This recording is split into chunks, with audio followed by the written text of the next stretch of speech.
New Scotland Yard, London, England, an address that is known worldwide. Headquarters of the Metropolitan Police, guardians of the capital city against crime. In the marbled lobby, an eternal flame burns in memory of those members of the civil staff who have given their lives in both world wars, together with a book of honour in which is recorded the names of police officers who have lost their lives in the course of duty. And in a quiet corner of the building, a place where legend becomes fact that I would like to tell you about. But it is for the Deputy Commissioner to invite you in. Here in the Yard is one of the police museums that many have heard of, but few have visited.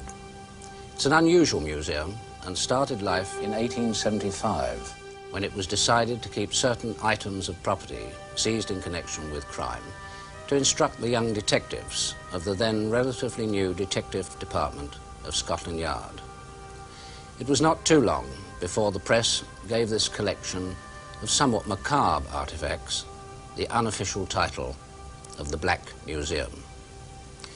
And so it's remained over the years, exhibiting the darker side of human nature, instructing the professional policeman and the lawyer, and intriguing the layman by its very name and remoteness.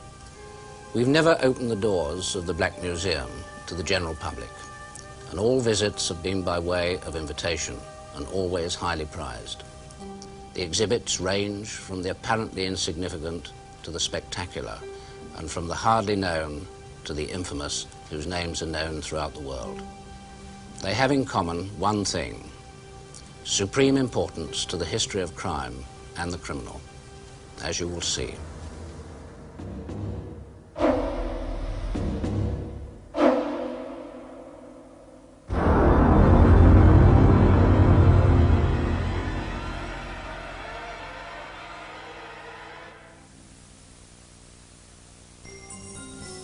Another first in the museum, the first fingerprint to convict a man of murder. A thumbprint, to be exact, in blood on a cash box in this shop in Deptford High Street, London, the year 1905.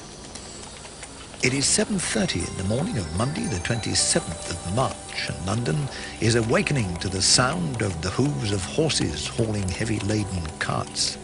A young assistant arrives at G. Chapman's oil and colour stores to start work. The front door is open. In the back parlour, the 71-year-old manager, Mr. Farrow, lies dead, drenched in blood, his head battered in by leather-bound coshes. His 65-year-old wife, Anne, lies in bed, dying of similar injuries. About £12 is missing from the cash box. On the metal tray inside is a bloody thumbprint.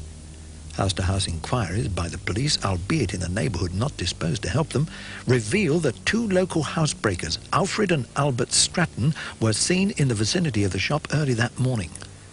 Mr. and Mrs. Farrow were popular. The Strattons were not. Within the week, both are arrested and their fingerprints taken. Detective Inspector Collins of the newly formed Fingerprint Department at Scotland Yard is brought in. He finds 11 similarities between the cash box print and Alfred's right thumb. Further corroborative evidence: two masks found at the scene, fashioned from stockings. The pieces cut out to make the eye holes are found at an address at which Albert Stratton stayed. They were hanged together, each one blaming the other, neither realizing that they were the first criminals to provide evidence that motivated acceptance in a court of law of what proved to be the century's greatest leap forward in criminal detection: the previously unproved science of fingerprinting.